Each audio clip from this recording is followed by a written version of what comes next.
Welcome back to Read With Us. Today I'm going to be reading After the Storm by Nick Butterworth.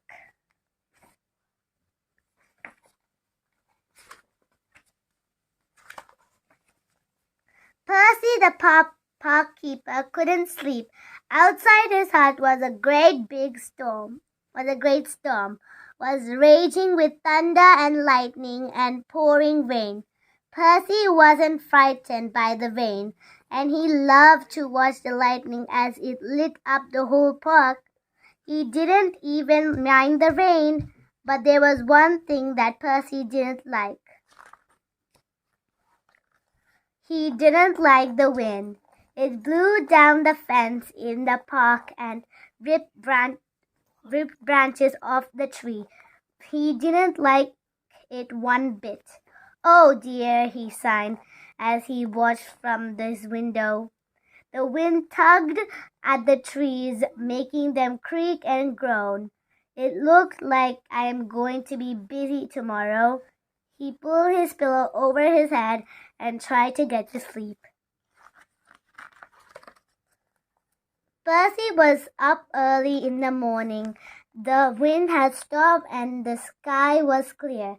Percy loaded up his wheelbarrow with all the things he would need to make repairs and clear up after the storm. Then he set off to inspect the damage.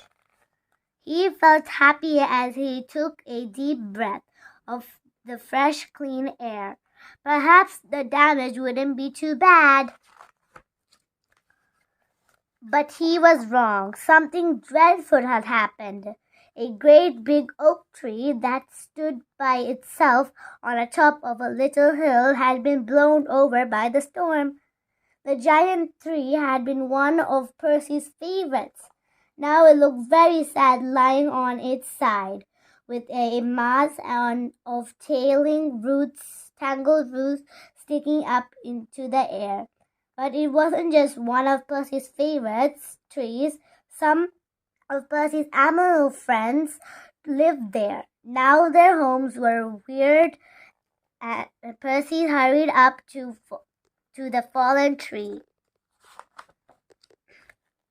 The animals were gathered by the tree, looking cross and unhappy.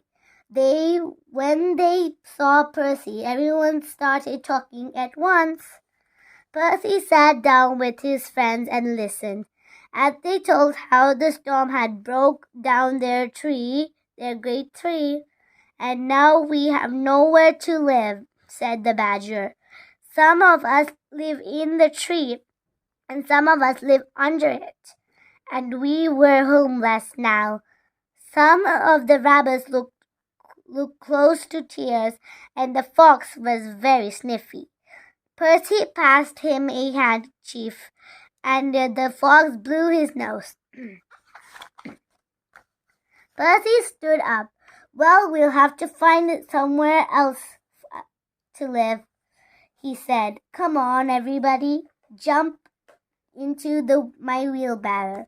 The animals felt better now that Percy was with them. First he took them to the pine wood, but no one wanted to live there.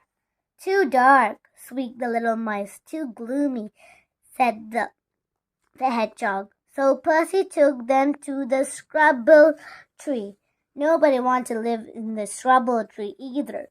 "No big trees," complained the squirrel.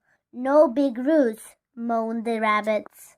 "Never mind," Percy said Percy. "We'll try across the stream." Percy began to push the heavy wheelbarrow over a bridge that crossed the stream. But as he got to the middle of the bridge, two things happened. Percy stumbled, and the wheelbarrow decided to see what will happen. It will be like to be a boat. Splash! Suddenly, Percy and his friends found themselves drifting down to where the stream opened out into a lake. Percy stood up, looked around. "We'll have to paddle back to the shore," he said. But then something caught his eye. No, wait, said Percy. Let's paddle across to the other side of the lake. I have an idea. The animals looked puzzled. What was Percy up to? Slowly they paddled, and the wheelbarrow crossed the lake. Here we are, said Percy. The squirrels jumped ashore and tied up the wheelbarrow. To cross the roots an enormous hollow tree that grew by the water edge. Now this is my plan, Percy said Percy. Everyone gathered around as Percy explained his idea.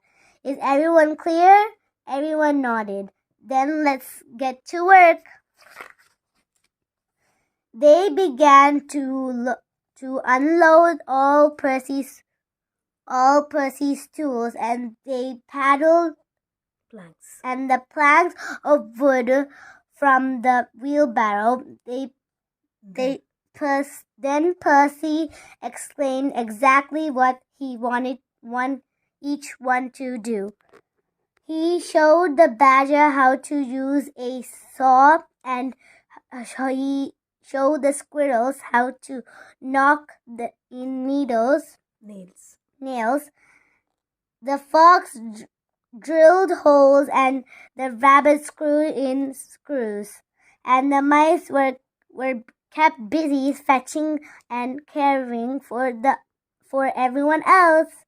At lunchtime, they took a short break to share some of Percy's peanut butter sandwich. Then they got busy again. At long last, their work was finished.